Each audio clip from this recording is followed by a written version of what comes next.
Okay, wave 3 na tayo guys. Ngayon, ang titingnan naman natin is etong si Stinkor, si Fisto, Careglow, si Andra, deluxe na Triclops. Meron tayong isa dito, another Careglow, pero this one kasi is SDCC exclusive lang siya. Alam nyo, nagkaroon ako ng chance na makita ito in person kasi before sa Toy Kingdom, nagkaroon sila ng promo nito na pag may binili kang certain amount, I think 5K yata or 3K, hindi ko na matandaan, makakasali ka para sa raffle nung Careglow na to. So exclusive ito. Comparing dito sa Careglow na isa, yung regular, itong isa kasi is nag-glow in the dark talaga siya. Alam ko mas maganda yung packaging niya. Yun lang sana habol ko dun eh. Pero okay na.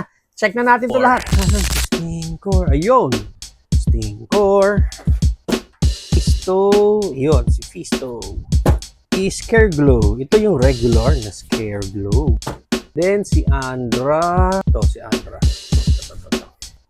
Then deluxe na Triclops. Yan.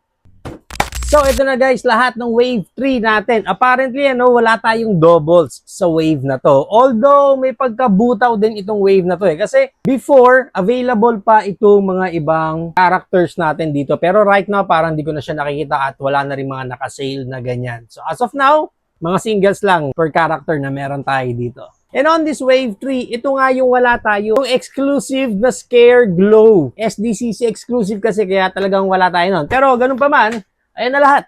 Wave 3.